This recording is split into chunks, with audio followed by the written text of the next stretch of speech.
Thank you for joining us on our journey here to preserve the history of mixed martial arts.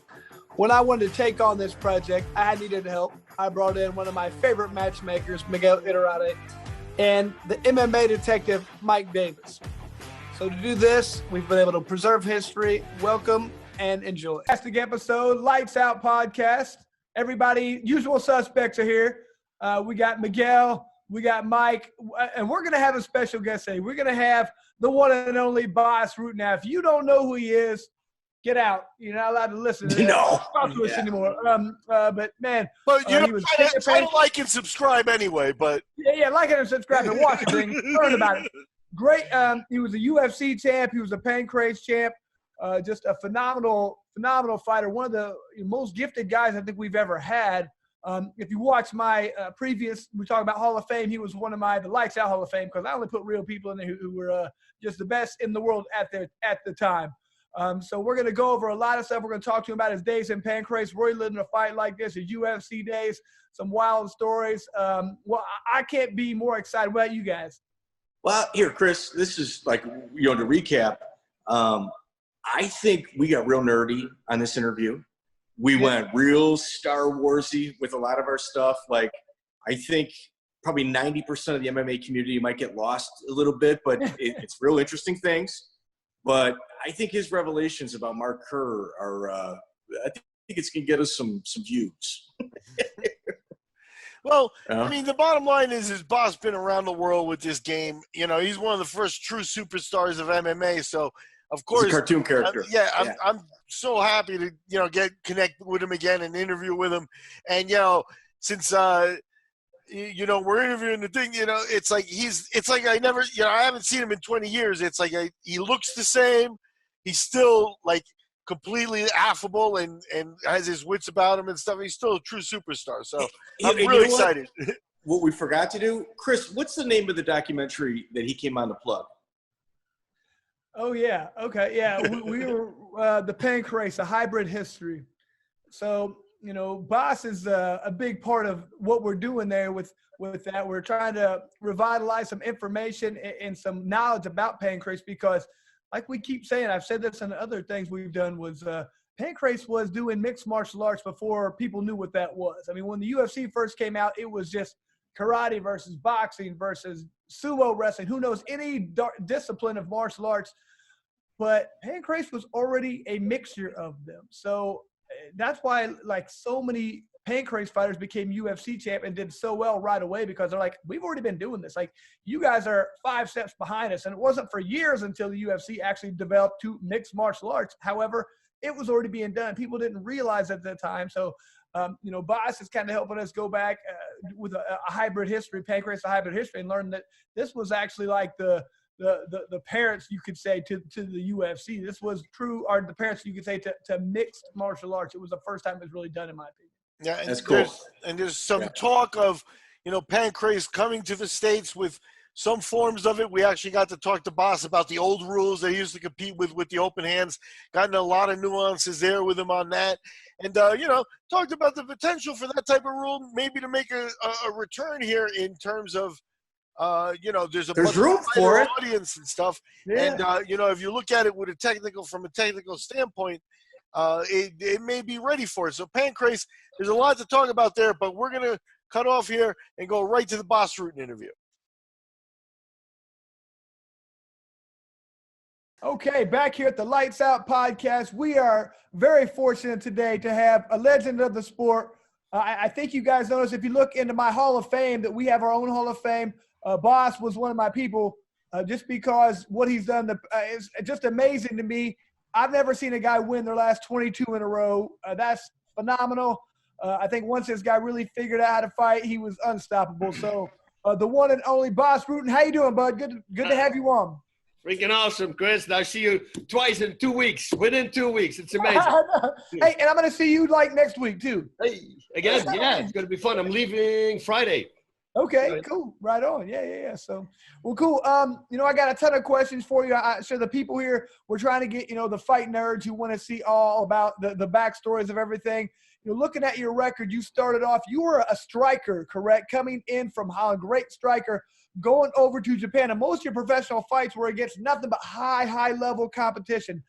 Starting off, I would have to think you weren't quite as skilled on the ground. You got submitted some. What did you do then? Because you became phenomenal on the ground. How did you change and became so technical and so good on the ground? You know what? This is really cool. Actually, I just told myself. Was one day I was suddenly I realized after my last loss against Ken Shamrock, that's when I said to myself, okay, it's either I'm going to learn this game because I didn't like it. Somehow I didn't like it, but I'm either going to learn it or I'm going to stop because I might get lucky and become a champion one time, but then maybe next time I lose the championship because of a submission. It would be stupid. That's not what a mixed martial artist is. So I started being vocal because in Holland it's very easy. I didn't have anybody to train with. So every gym I went, I would ask everybody if somebody wanted to train with me. And this one guy, Leon Van Dyke, he said he was 19 at the time, super strong, really good kickboxer. And, he picked up things fast as well. And I said, listen, I need somebody to roll with. And we started rolling together. And we're just watching fights, watching DVDs, watching instructionals. And I go, I'm going to try that on him. But then we realized a lot of these, they had a lot of holes in them. Like a heel hook, I said, wait, I can easily escape this like that. Okay, so how can we stop that? Oh, wait, I do this. But wait a minute, if I do this, I can do this. And then it became an obsession. And suddenly I realized, wait a minute, if I create like 4 or 5 different setups for one submission, and I am still bouncing back and forth, eventually one is going to hit. Oh, wait a minute, what if I escape it in a reverse, I go immediately into a counterattack? Oh, that would be great, because then the people are still with their mind, oh shit, he just reversed, boom, and then right away go into counterattack. That's a moment that you can use for your advantage. And I mean, I submitted my wife in the middle of the night 6, 7 times. I swear to God, woke her up. I would because I would dream submissions. My whole house was full with little post-its and combinations and setups and constantly. And Leon, like I give a very simple example. I'm a mountain position, I hook the arm and I go for a straight armbar. Well, I do this twice with Leon. That's not going to work anymore. He knows the setup. Yeah. I needed to create a new setup. Then boom, boom. I do that 2 times. He knows that setup. So this way, suddenly we realized, hey, if we create 4 or 5 different setups, we're going to be unstoppable. And that was it. I never lost a fight anymore. I just suddenly, everything clicked for me. And I just started submitting people. I have no clue how that's. You know what the major catalyst was? It was the dumbest thing ever. I don't know even how this is possible. So I'm on mount position. I put the arm around somebody's neck, like a very stupid thing to do. And the guy reverses me. And then the guy on the bottom said, you know why I was able to reverse you, right? I go, why? He says, you didn't post out. You always need to have a post on one side. So if they roll you to this side, if your arm is around my neck and I trap the arm, I can push you to the side if I also catch your leg. Yeah. And I go like, and that was literally, I was, what? And that was it. And then I start submitting that guy, everybody. I tapped twice in my life in training. And I rolled with everybody. And one of the time was that I was so drunk the night before that I almost started choking on my own vomit. And that's why I tapped, because I didn't need to tap. But you see what I mean? It just suddenly, it clicked. That was it. And it's weird. It's very unstoppable suddenly. You know what's amazing about that is the same thing. Like, that's kind of how I did it. Like, I was with some guys who were a little bit like more guys. I had more guys, but like Jason Guy and a couple other guys, and we would just sit down and we'd be like, how do you get out of the mount? And we practice, we find our own way. We developed our own technique. And I think that way is so much better, because when I go against a jiu-jitsu guy, I know what they're going to do before they do it. They all do the same stuff. It's like A, B, C. I know that they don't know what I'm going to do because nobody's seen it before. And that's my style for my body type. Everybody else is a little bit different. So I think that is the only way to really learn it. That's how I did it. And people always tell me, when they go, like, man, you're funky. I don't know how to stop you from what you're going to do. But I think that's exactly the same thing as what you did. Because you're different. You do it different than they do. We also are not locked up.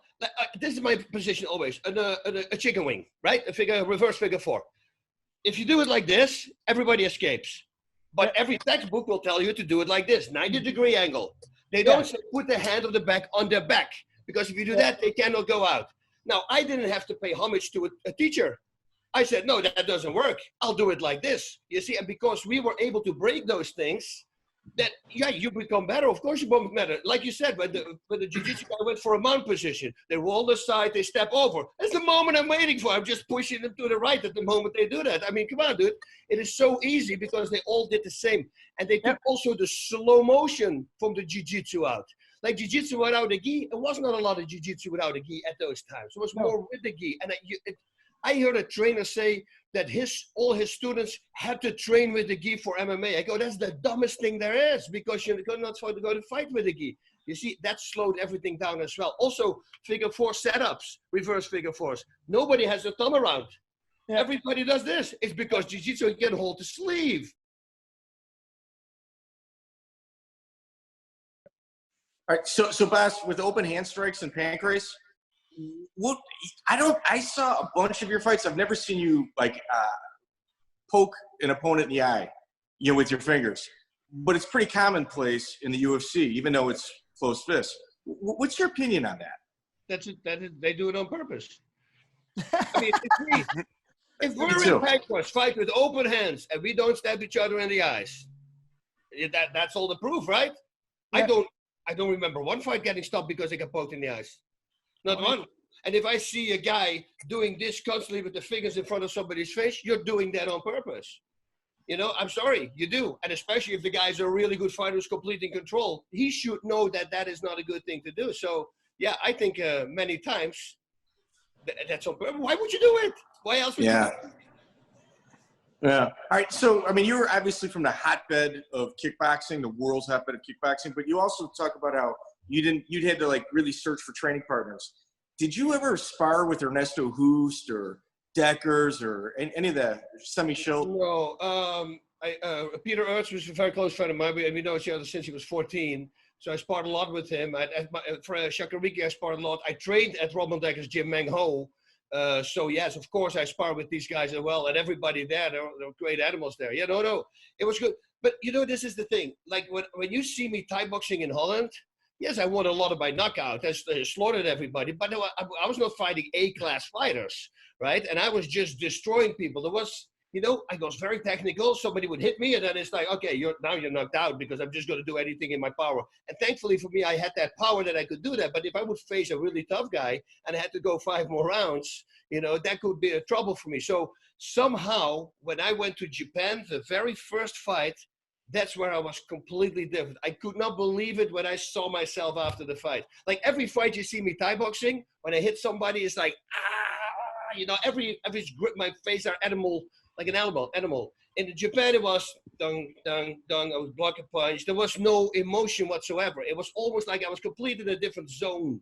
I heard everybody, his corner. I heard the people talking, English speaking people on the first row. I could hear what they were saying. Hey, my God, what is going on? And the way I was blocking, and it came so natural. And I think it is because of the audience. Nobody says a word. I think that they understand that you're actually the professional fighter. You probably know it better than them. They don't need to tell me what I need to do. You see what I mean? And I think that gave me a lot of peace. And then suddenly when I got used to that, then it starts, then in Thai boxing, everything started to become much better. Then I was completely in control. But in Holland, I was just a wild man with a lot of power. But technically, not in the fight. I was technical because in sparring with Peter Ertz, well, ask these guys, I would do really well, trust me. But fighting, we all know that fighting and training are two completely different things, right? So, and Peter had that already under control when he was like 15 years old. It was for him to buy a bread somewhere or to go to a fight. It was the same thing for him. He was so calm and relaxed, and that's why he was such an animal. He is still such an animal. Yeah, now I'm going to take you to the UFC. How did you get in contact with the UFC? Because right there you were in a situation of change that just basically in the last year adopted John Perretti as their matchmaker, left, Art Dave behind. You had Joe Silva there, who would be the future longtime matchmaker, kind of in an assistant role. Perretti was the guy that I give credit for finding you. How did that whole relationship gel for you? Well, he came to Japan to watch me fight, and he was bringing 2 guys, two black brothers. I forgot their names now, but that's why he was with them. I remember that. And then after my fight, he just sat me down and says, "Hey, listen, I would love to have you in the UFC." And that's it, boom. And then we became friends. And you guys said you wanted to talk about like the Bas Rutten Invitational. That was the smartest move for me ever. Because what I did the Bas Rutten Invitational, and I got John Perretti, the matchmaker for the UFC, as the referee. Dude, everybody wanted to fight on that show because they knew that if he would perform well in front of Perretti, he would get him into the UFC. So that was a shot in the goal, man. That was awesome. We had Jens Pulver and another guy. They fought one time with 4 fights, 32-man tournament. It was crazy. It was the craziest thing ever. And at altitude. Joe Dorkson. You know, Joe Dorkson. I'm just talking about the altitude too, because you did them in Denver. That's no joke, you know. It was so crazy. You know what the craziest story is? This is I don't know if you ever saw this. This is the best story from John Perretti ever. So he's the referee, and this big overweight guy comes and he has to face Ron Waterman.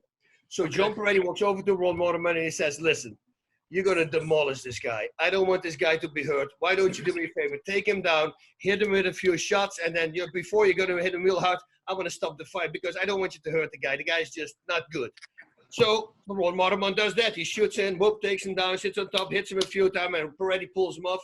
And this guy on the bottom jumps up and went crazy. Face. Yeah. And then the trainer comes in and they start shouting at Perretti, motherfucker, they're screaming, and he said, "You gotta restart the fight. You gotta restart the fight." And Perretti goes like, "Oh, you want to restart?" Yeah. He says, "Okay, we'll restart the fight." And he walks over to Waterman. He says, "Do whatever you want to do." Right? So Waterman takes him down. He's slaughtering him. Now watch this. So while they're here, he's getting slaughtered behind him, and Perretti is looking in the audience like this. Next to a pulp, right? And Perretti goes like this, stop. And then he walked over to the guy.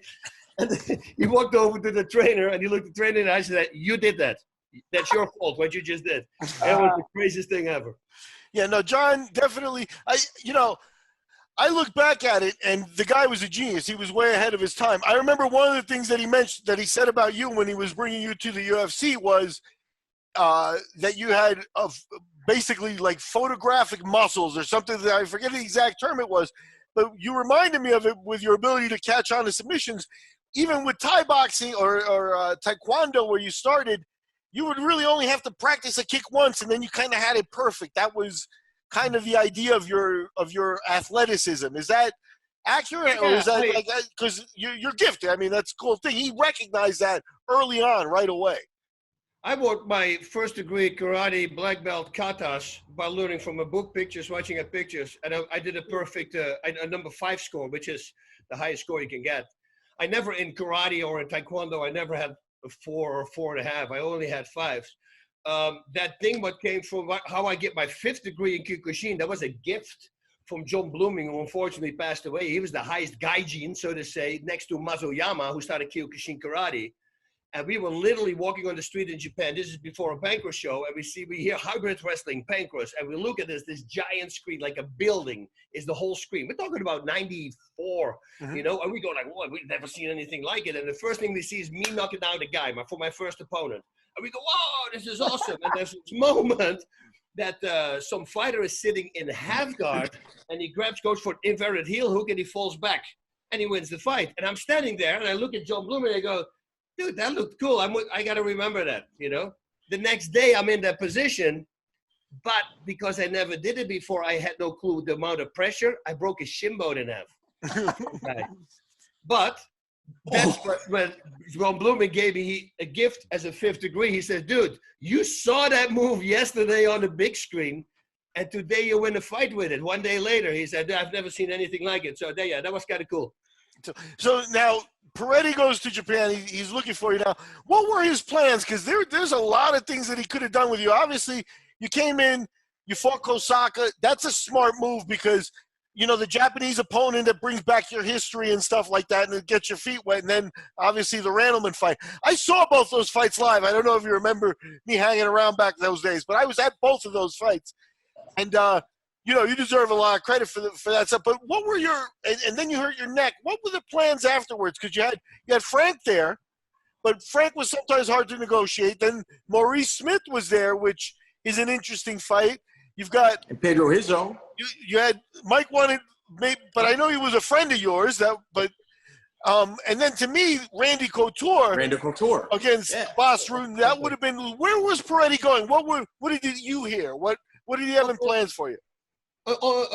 Randy almost happened because in September I had a fight in Pancrase, and I told him, I said, listen, I will go for a submission because I got a fight in October against Randy Couture.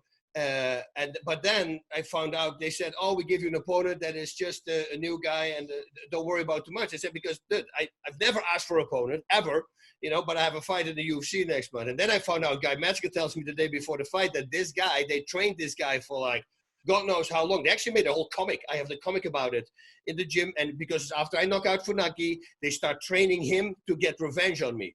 But to me, they said, oh, it's going to be a normal fight. So at the moment I heard that, I go, okay, yeah, now I'm going to knock him out. I'm not going to go for a submission. I'm going to really do some damage there. So that was officially the setup to the Randy Couture. But then Randy Couture at the time, he was working with those wrestlers who also his managers, and there was a lot of things going on. Rico Ciparelli, yeah. Yeah, it was not that Randy was afraid, trust me. He's not afraid of anybody. So, but the fight fell apart. And then I said, okay, they were going to fight for a title. So I said, I want to fight Frank. Because then I'm going to be the first one in history who has a heavyweight title, which was 200 pounds and over. And I believe it was middleweight, they called the other one. Yeah. But middleweight. 200. Yeah, and I was already, but I was fighting, I was 197. I literally had to drink waters at the weigh-in in order to go over 200 pounds. So for me, it was an easy weight cut because I was already at that weight. And then Frank said, no, I don't want to do it. So then they said, okay, then Frank, we're going to put Frank out. He's going to fight against Tito Ortiz. And then Tito said, okay, that will be good. But then Frank said, no, I'm the champion. I'm going to fight Tito. And once I beat Tito, I'm going to fight Bas.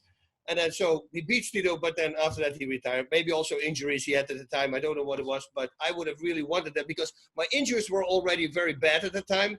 But there was one more fight that I could do, with all the pain that I had because, I will be the first guy in history who does it. So that was kind of my goal.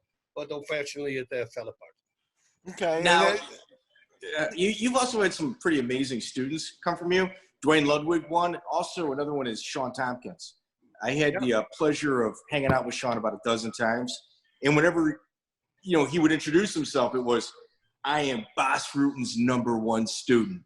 And, he was a great guy. How did you guys meet, and what were your thoughts of him as one of your students?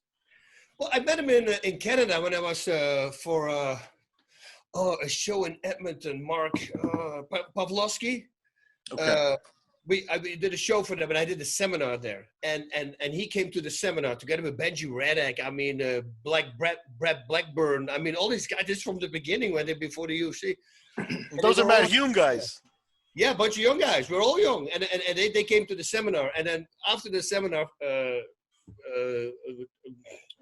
Shawn Tompkins. He started asking me, hey, listen, man, I really love the style, what you're doing. I love everything. Can I come and train with you? I said, sure, you can come anytime you want. And I think I shouldn't have said it like that because next Wednesday he was there. I thought he's going to call me. And he said, Wednesday he calls. I left there on Sunday, and he says, hey, I'm here. I said, what do you mean? I said, well, I need a place to stay. I go, not in my home, dude. You can sleep in the dojo. Yeah. And he says, yeah, of course, I don't care. So he slept in the dojo for like 5 months, I think. And every day we trained. Yeah. And every morning I would scream him awake on the phone from my house. I would call him on the answering machine, get your ass up, And we became really good friends, and he started picking up, and then he went on his own, and he started creating this great Shawn Tompkins team. Yeah, he was a legit coach. There's a lot of people that are poachers, and they take high-level talent, and they bring them into their gym. What that guy did with his local Canadian fighters, I mean, is something that's incredible. No, I have a ton of respect for him. And Duane Ludwig as well. Am I correct? Oh, Duane is a huge, one of my closest friends. I mean, this guy he's the most sturdy guy, most straight shooter there is. Like people say, oh, he did this, oh, he did that, but he never did anything. Like the whole Alpha Male team, they didn't say, he said from the moment he came in, he says, listen, I'm going to stay here for a year and a half max because eventually I want to go back to Colorado. That's where my family is, my mom and dad, everybody needs to be there for the kids. So know that this is going to happen. And suddenly when he did that, it was like, it was a shock to them, and it wasn't. I was there all the time with him. So that is Duane. Duane will say it right straight to you. If he doesn't like you also, he will tell you, I don't like you, move away here. I don't like you to stand here. I've seen him do that to people. You know, that's a guy, hey, how you doing? You know, I don't like you, move. You know, and he goes, but you know, I like guys like that because I know what I got on him. And he's the sturdiest guy. You know, I always say this, if I would have a son, I wish he would be like him. That's how much I admire Duane. Man, I always felt like he was like never got the credit he deserved. He's super underrated for his striking ability. Was so good. I mean, I can't remember one of those fights, I think, against Jonathan Goulet, knocked him out in like 5 or 6 seconds. But I mean, he was that good all the time. I don't know how he didn't get, you know, more accolades for it or more respect by the fights. But that's neither here nor there. Another question here for you is, man, when I was in Japan, when I was fighting for Pancrase, I absolutely loved my time there. I can't imagine you were there way more than me. You were treated like a god there. I mean, it was almost like you probably had a second life there. Is that how you felt, like you had your life in America, you had your life in Japan? I mean, that was a big part of where you were, was it not? It was. You know, it's, you know, yeah, you start loving that country. The people are so nice. It's so safe there. You know, you can bring your girlfriend and she can walk over the street at home at night by herself. There's no way that something's going to happen to her. If you leave your wallet, well, you know this. You leave your wallet in the restaurant, you come home, you say, oh shit, and all these fighters are freaking out. And I always say, dude, it will lay up the same spot. Nobody will steal it. Trust me. Oh, no, but it's 2 hours ago. I say 100% guarantee it lays at the same spot. Nobody will. Is it stolen? It's stolen by a foreigner. Yeah.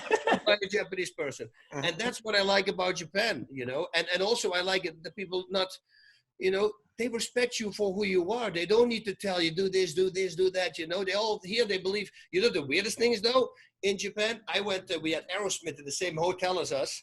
So I saw these guys. I say, hey, listen, we're big fans. What about we come to your show? You can go. I'll get you first row tickets for the Pride event, right? And that was for Pride Fighting Championship. And they said, oh, we cannot make it to the event, but you can come to our show. So we went to their show. We went to a rock concert. You know how they do that in Japan? The first 5 rows are standing people. The rest, everybody sits in folding chairs. The rock concert. They sit up in the elevator. Look at the going down. I've never seen anything like it. In the folding chair, the whole place. Yeah, no, I can believe it. I'll tell you really fast. One time I went to dinner in Japan, and I got in a cab to get back to the hotel and stuff, and I fell asleep in the cab, and the cab driver put the heat on and waited for me half an hour to wake up outside of the hotel. Now, try that in San Jose, Costa Rica. You know what I mean? New York. Or Rio de Janeiro, you know? So, Bas, I see you're wearing a Randleman shirt. Yeah. You know, let's talk about that fight, because that's the UFC title fight. And like I said, I was at it, so I've got my impression. But I want to ask you about it because, you know, there's some controversy. There are people, I know Kevin and Mark think they won the fight. Yes. So talk about that from your perspective. I think I'm going to fall on your side here because I have my memories of it, but I want to hear yours first. Well, I said it like this. It was a 21-minute fight. It was a 15-minute round, 2 3-minute overtimes, right? So let's say it's 21 minutes. Let's divide it into 7 rounds. 7 rounds of 3 minutes. He won the first 1.5 round. I won the rest of the rounds. That's what I think. All his damage he did in the first 1.5 round. After 1.5 round, he literally stopped punching. I believe somebody counted, he threw 12 in the entire fight afterwards. And I was constantly attacking with the elbows. And Kevin and I have been talking about it as well. So we have our own thoughts about it. Kevin is an animal, man. He became a close friend of mine. I love this guy. And we both, and we always played around with it. You know, if people would ask about us, to us, standing here about the fight, we will always get fake angry to the people. And what are you freaking talking about? And people get scared, you know, because he can act really well. So but we were always laughing at the people because it was just for fun. It's it was great. It was a great experience to be with him, but that's my reasoning. I always said, you know, yes, he took me down, but did you do anything with the takedown? That was it. If you would go to take out past the guard and start hitting me up, now you're doing something with the takedown. If you do the takedown because you don't understand, does the takedown count? You know, so that was my thought about it. Yep, and I remember, and I wonder if you could confirm, who were your cornermen for that fight? Do you recall who was in your corner? Probably Pedro was still there also, and Amir Peretz, Avi Rubin, there were all the guys from the Beverly Hills Jiu-Jitsu Club, Marco Huas. Okay, terrific. And that's where Rizzo was in your corner. Rizzo, obviously, had a win over Mark Coleman, so there was like that team rivalry there and stuff like that, Yeah. you know. I remember you at about the 4-minute mark, they stood you guys up and you got a chance to go back to your corner. And I remember, if I recall correctly, you told him, you said, almost like, I think you said, I can't, he's too strong. And then obviously you went back out. And I think you landed a kick at about the 4.5-minute mark, right? You know, it was the kind of sound like Rocky when he was hitting the beef. You know what I mean? That was Kevin. Kevin told me that. He said that changed the fight. He said also. Yeah, you shut him down after that, and then the knees from the guard, the knees to the face from the guard. Nobody had seen that stuff before. I just came up with that for a week before the fight. If I would have had 3 weeks, I think I could have had him there because I was really working on that. I thought, man, this is a really cool move. You know what the nose was? This was a fun part because I never believed in the nose bone into the brain. It's a myth, you know. But then a guy, and I believe it's on the day before the fight. I don't know why this is popping up. He says something, hey, boss, that nose thing, you know, you're right, it's a myth. But if your nose is already broke and then they hit it, it might shoot in your brain. Whatever reason he said that. So the next day I'm in the fight and my nose is broken. That's what the doctor says, hey, are you, do you want to continue? And I'm looking at John McCarthy. He wrote this in his book. I say, John, do you believe that thing with the nose bone into the brain? He goes, no. I say, okay, I'll fight. You know, but I wanted to, because I'm not one of those guys who are all these guys who say, I'd rather die in the cage. Well, not me. I got a family that I love very much. You know, I like to live. You know, I don't like to die. So if there is a chance that it, you know, goes into my brain, yeah, I don't want to take the risk. But as soon as he said, no, that's not true, of course, then that's when I said, let's do it. It was pre-Google. Yeah, thank God. Thank God. And I don't know if you remember, those are the old days of the UFC, you know, and after that, you've got the belt on, and you're in the cage, and there's people running around doing interviews, and you're standing in the cage with Bob Meyerowitz, and Randleman came back out, and he was throwing chairs and stuff like that. And you and Bob, like, Bob kind of got out of there. Talk about your memories of that, because obviously you said you and Kevin are friends now, but on that day, they were very mad. They were very mad. And said, listen, I look bad. You know, my face was smashed in. So if you look at my face and his face, yeah, he needed stitches for his head everywhere from the elbows, but you couldn't tell. My face was beat in. I mean, he did a great job on me. So, yeah, if you look at the faces, I lost that fight. You see, so it's understandable that they were angry. And I told Bob Merowitz also, I said, dude, it's okay. He won't be fighting. I can't tell a guy like that. No, he'll be angry, but he knows it's not my mistake. It's not like I bought over the referees. Inside, Randleman is still Randleman. And Kevin is a really freaking good guy, you know. He's just angry, you know. I would be angry at that situation as well. So, yeah, no, I never felt a personal thing also with him, even from Coleman. I remember we had to laugh so many times, and they hated when I say this, like, when they lift my arm, Coleman was behind, he goes like, you know, like that. My friend, I think he made a meme out of it. It was hilarious. He had to laugh so hard about that particular moment. So, yeah, it was a crazy time. I remember security came, remember backstage, because they thought he was going to break everything. Yeah, that was fun. He was throwing chairs outside. They were plastic chairs, and I'm standing around with a camera, and I turned around, and he grabbed the chair and threw it. He didn't even look at me. He passed by me, and he was screaming at Meyerowitz. I was like, man, I'm just glad I wasn't like another foot in that direction, you know? He was throwing you. Yeah. So now was the first time Perretti, because, you know, again, this was the first time the UFC was doing things on a different level. Even 2 UFCs before, Mark Coleman was the champion, and he was there as the champion with no entourage, no friends, just one plane ticket, that kind of thing. Now, Perretti comes along. He took you to the UFC in Brazil, right? You went to Brazil to see that UFC? Was that the first time that he started wooing you for the UFC? Was that – and talk about your memories of that show, because I told a story on here where you stayed at Pedro Rizzo's house and you went on a party for about 3 or 4 days. So talk about that trip. It was a long time ago.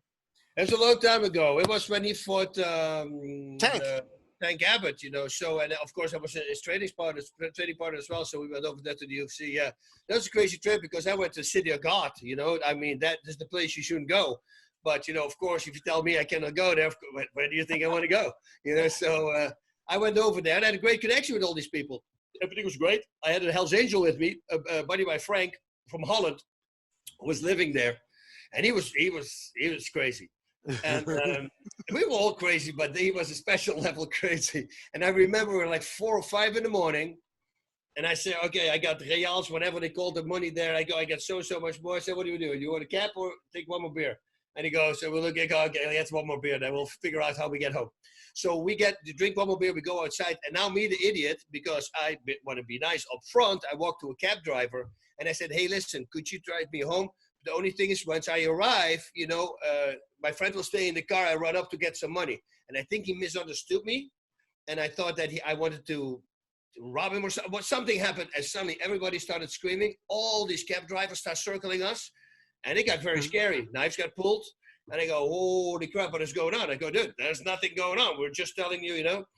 And suddenly, don't ask me how, somehow around the corner, Pedro Rizzo came in his car, and he blasted through, opened the doors. We jump in the car.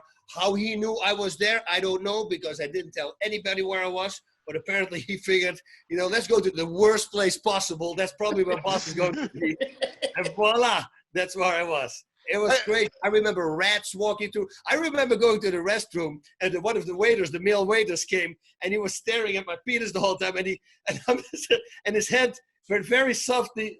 He wanted to touch it. And I literally his head go, I go, fuck. And he goes, oh, he pulled his head and goes, what are you doing, dude? Come over here, you know? It was a really crazy place. Yeah. I remember. I stayed for a week after the UFC. I remember like 2 days after the UFC, like talking to Pedro, and Pedro was saying, "Have you seen Bas?" Like he was legitimately worried. Like he's like, "We haven't seen the man at all." Yeah. So you helped train him for Tank? Huh? You helped train him for the Tank fight? Yeah, I did. Now talk about what became your relationship with the California people, because you also. Train Mark Kerr for fights for his MMA stuff, and Genki Sudo also. A lot of people seem to forget that. You know, Genki was a wrestler. He didn't know one submission. He didn't know one punch. You know, and he came within 3 months when I lived in the Beverly Hills Jiu-Jitsu club and I trained there. He found out he was a big fan. He came to America and he started training with us. I put him in his first fights. I put him in Pancrase, and that's how Genki Sudo became Genki Sudo. So, and Carlos Newton, I've been training him for a long time. And then, of course, Mark Kerr, that was also one that we had. So, yeah, we had some good guys coming. And Mark also was a really good learner, you know, and you listened. And, you know, yeah, needless to say, he was a freak on top of everything. The guy was so freaking strong. Forget about blood pressure being 185 over 160 or something. And I never even heard of those numbers. He would eat, he had a Ziploc bag with Snickers and M&Ms. And while he's waiting to go to the fight, like literally, they're announcing him, he's eating the chocolate. And I go, dude, yeah, I don't need to tell you that you shouldn't do that. You know, I get a rush out of it. And I go, okay, but you know, yeah. So when Genki Sudo fought Duane Ludwig, did you make that match between those two? Did you have anything to do with that? No, and I told them both. I'm not going to be there. I'm not going to be in anybody of your corner because I can't. You know, I know that I trained Duane at the end because he was training somewhere else where he really didn't like it. Where he asked me before if it was a good gym. I said, well, he's got so-and-so fighter, so I guess it. And then I found out he was really down. And so I said, you know what? Why don't you come the last 10 days? Come to me. I'll get you in tune with but I don't want to talk with game plans. I just get you in shape. That's the only thing I'm going to do. And I remember that the first sparring session, I think he hit him with 30 jabs. I'm talking about a guy who's 155 pounds. I shouldn't be able to do that. So, yeah, I called that person he was training with, and I gave him not such a nice message, let me tell you that. I was very happy about that. And they amended a rule over that fight as well. I thought Genki kind of – I don't know if it was a stall or it was a foul, and they made him stand up even though Genki was on top. Yeah, Genki kind of got shortchanged on that fight. Yeah. A lot of people are talking about that. Those are the two fights, like the Randleman fight and then the with Duane Ludwig. That's when they started changing the rules with stand-ups and everything. Right? Yeah. To tell you the truth, I don't even remember anything from the fight. I didn't even want to watch the fight because it's hard to watch if you got two students fighting each other. You know? Yeah, absolutely. Now, let me ask you a question. You go back to Japan and you had Funaki there, who's a Pancrase legend, you know, along with Suzuki, the guys from Pancrase. And he got, you know, at the time, one of the biggest fights that anybody could want. And I know they talked about you getting the fight against Rickson Gracie. So talk a little bit about that, because now I think, I don't know this, but I think in California you have to have run into Rickson and kind of be friends with him, or is that not the case? So talk about the fight first and how that all went down, and if you've run across him in California, how's that? Nothing. There's always been a misconception that I didn't like Rickson and he didn't like me. And, there were certain things that he said to Gracies in general at the time, like him and Hoy said some things about Pancrase. And of course I retaliate when they say certain things. I'm just defending my company. And then I always said I really would like to fight Rickson, And I think actually John Perretti was there as well when I challenged Rickson, because I was at the fight, my last fight for Pancrase. And Rickson came to watch. And that's why I said, hey, I know Rickson is here. I would like to fight you. Any rules, anytime. I don't care, whatever you want. I would love to do that. And it was never because I didn't like him. It was because he's such a phenom on the ground. I was just wanted to see if I can stop his submission game. That was really, for me, the reason to fight a guy like that. So, and we met many years later in China. We were both at the same show somewhere. I don't remember what show it was. And he walked over when I had breakfast. And he goes, hey, man. I go, hey, and that was it. We said, how are you doing? I said, it never was. He said, no, but you too, huh? I said, yeah, I know. I said, but everybody made it sound like we hated each other. And he says, no, I never had that. I said, good, me neither. So it's all good. So yeah, that was my my meeting with Rickson. So completely good. So when they announced the Masa Funaki fight, who were you rooting for? Who'd you want to win? Of course, Funaki, I wanted him to win. That would have been great, because at the time, the Gracies were such a big name. Can you imagine that a guy from Pancrase will be the Rickson Gracie? I mean, that would put Pancrase on the map. Forget about that. We at least had 6 UFC champions coming from Pancrase, right? I mean, think about it. It was a small organization, but they all became UFC champions, a lot of them. So, Pancrase did something well. And truly to tell you the truth, I believe it's always been the rope escapes. And people go like, are you serious? Okay, yeah. But you know why? Because I have won 15 times by submission, I believe. But if you look at my record, I think it's 51. Because if I had him in a submission and they touched the rope, I had to let him go. Now, normally the fight would stop. Not in Pancrase. You go back on your feet, there's your second fight. So all these guys had a lot of ring time.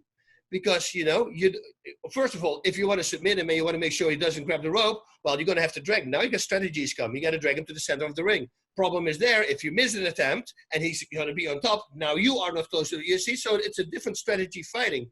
But I truly believe that because every time when you submit somebody, you could touch the rope, and you have to restart on the feet again, there's your second fight. So I had like 51 fights if you look at the submissions, because every time I got back up, so a lot of ring time gives you a lot of calmness. And then, and I think that happened to everybody. And that's why we produce so many champions. Now, in turn, Pancrase at some point with Funaki switched to basically MMA rules from the open hand. Would you like to see them go back to the open hand? Like you said, it changes the fight and very strategic. I think nowadays maybe the world is ready for that. Do you think? I think yeah. The thing is, though, what I don't like is those rules, you can say they were made for the Japanese fighters, right? They're phenoms on the ground, leg lock specialist. Hey, let's put them on shoes. That's easy for him, right? Okay, shin guard. So the kicks don't, let's do open hand strikes. So we don't have gloves. We can slip on the chokes and everything. It's easier with open hand. Because that's a big difference, Chris, as well as I do. Try to choke somebody with an MMA glove. That's a whole different ball game than without an MMA glove. So all these things, they were kind of adapted for them. When I left Pancrase, within 3 months, I think they did the unified rules. I go, are you serious? Why didn't you do it when I was there? Like, I didn't want to hit people with my closed fist. Of course I wanted to do it. But you know what? I'm happy I did it, and I'm exactly with you right now. I think the world is ready for that. I think it's kind of cool, to bring that old style back, even with the rope escapes. Yeah, but it's not real. But it's not real. Of course it's real. It's a real submission. Normally I would have won, but now the fight's restarted. Now can you win for me? It's a different game. It's not the MMA rules, but it's MMA rules, but a different game. So, yeah, I think it could be cool. The fighters will be longer. That's why probably it's all invented. Do you know that pro wrestling came together because it was real fighting in the beginning. And the fights were like 3 minutes, every fight. Boom, boom, boom. People were out the door within an hour and had like 12 fights.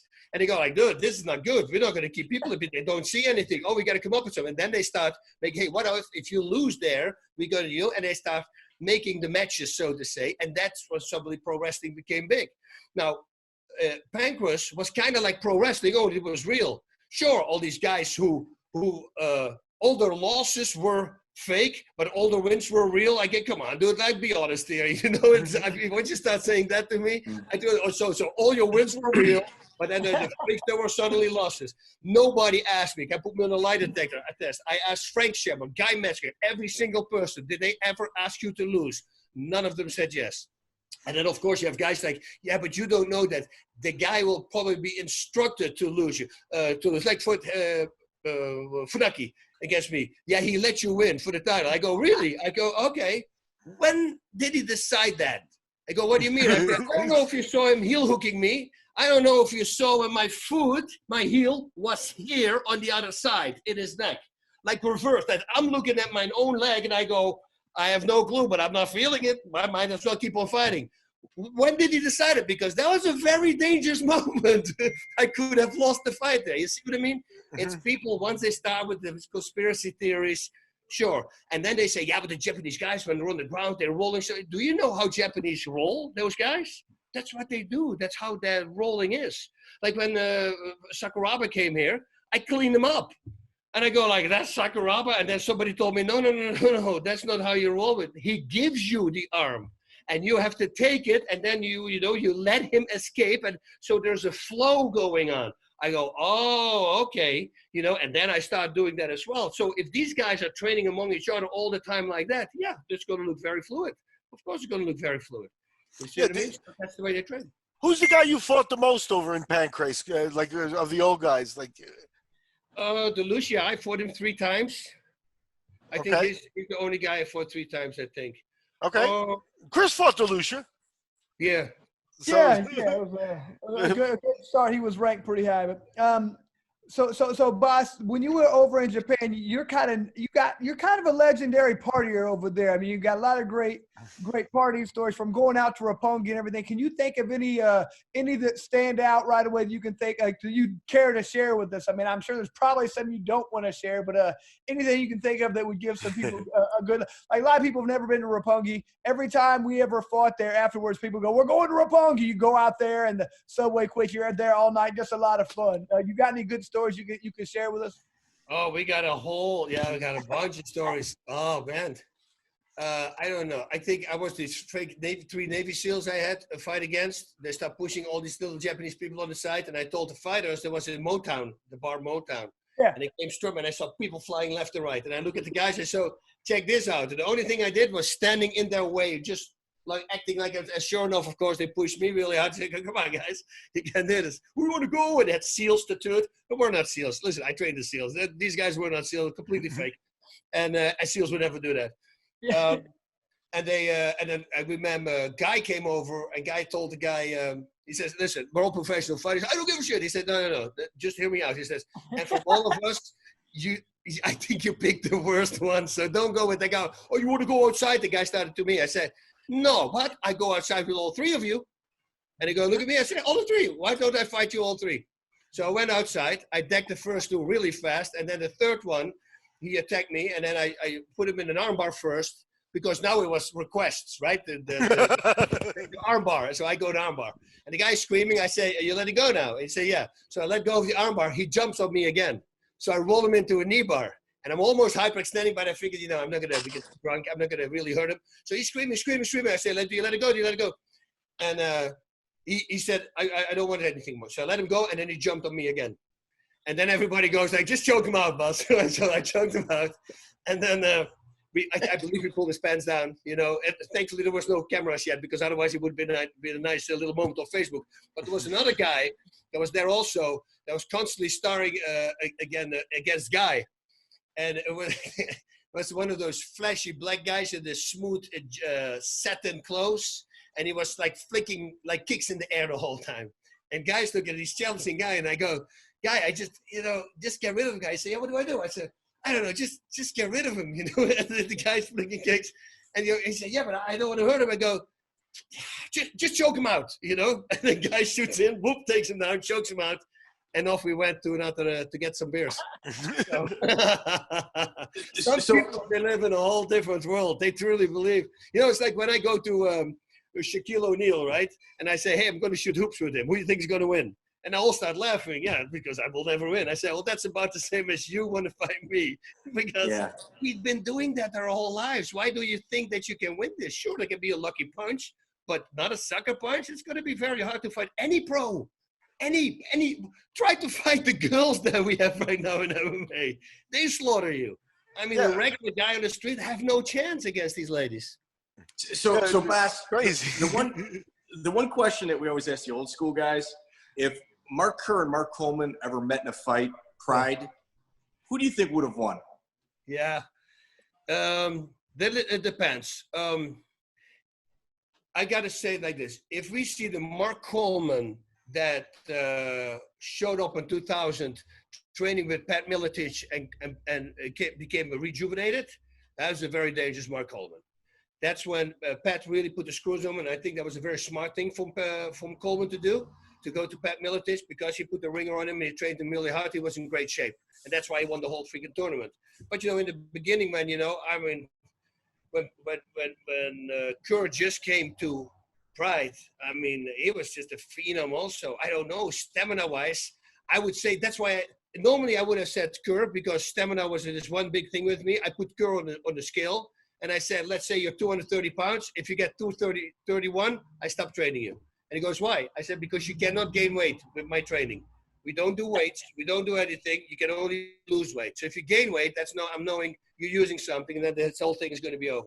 And he always stayed under that weight. He was always sweating a lot, which always thought it was real. But then I found out later that was the freaking new bane that he was doing. No, I told him, because he shot me up one time. It was like I was at the end of my I had the tendonitis already started, right? So that stopped my career. And it's not tendonitis. It's called something else. It's in your tendons. It's inside your arm and both sides. And if I, for instance, hit the back really hard, I feel like tick. I feel just that. And once I feel that, I go, oh, dude, now I'm screwed. In 45 minutes, you can put the clock on it. I'm being paid for like 2.5 hours. Insane pain. And there's nothing you can do. There's nothing you can take. And especially if you're fighting, there's nothing you can take. And I was training Mark Kerr and Marco Huas in Japan. And suddenly I go like this, we got to go to the hospital. I'm tears out of my eyes from the pain. I got to do something. And Mark says, let's all pack our stuff. He says, don't worry, I got something for you. And at this moment, I didn't care about anything anymore. And I remember walking in this room, and he loads up a syringe, and me not even going like, I go, whatever, because I just was not handle. And I remember him putting a needle in me, and he looks at me, and he says, within 5 seconds, your pain is gone. And he shoots it, and he goes, and I start sweating. And that's when I said, oh, now I know why you're sweating the whole time. My evening was ruined. We had to go to a restaurant. I couldn't eat. I was so sick because this stuff so messed me up. But guess what? My pain was gone. And I remember asking myself, how can you fight on this? I mean, I was like a freaking plant. He says, no, you get used to that. And then you simply can't do it. It's really weird. Yeah. So, but that's how I found out why he was always sweating. Because once I started sweating, I realized, oh, now I know why you're sweating. Wow. Yeah. He was a phenom. Because he did the smashing machine and he told the whole world. Otherwise, I would have never said that, of course. Yeah. Of course, yeah. I got to judge. I was a judge for the Abu Dhabi, so I got to know Mark, and I got to see him compete there, and I got to see him at the top of his game. And then when he started slipping and he lost it, I think it was very obvious. He's always been a very human person too. You know what I mean? Very nice guy. For a good guy, man. It's like he will help you with everything. I mean, this is the only guy I got. He will be 2.5 hours on the phone with his wife. I go, who? What guy? So 2.5 hours every freaking day on the phone with his wife. I go, wow, good for you, buddy. So that's the guy he is. He's just a good guy. He's the talker. Yeah, he knows how to communicate really well. I agree. Yep. Cool. Chris, you want to go, Chris? Yeah, I was going to say, we've taken enough of Bas's time, man. I got to say, Bas, it's been quite an honor. I really appreciate you taking the time for us. Definitely, we've all looked up to you for a long time, and just having you on here and talking with us, I loved it, and all the questions you were able to answer for us. I really appreciate your time, and I can't wait to see you here in a couple of days. Good to see you again, Chris, man. You're a freaking scrapper, man. I always love watching you fight. I love guys who just – whatever happens is going to be a freaking brawl, and I love that. I have the utmost respect for that. So, yeah, man, always. So, thank you very much, and thank all of you guys. Had a great time. We can always do it again. You just let me know, brother. I appreciate it. Thanks, Bas. Great to catch up. Thank you, guys.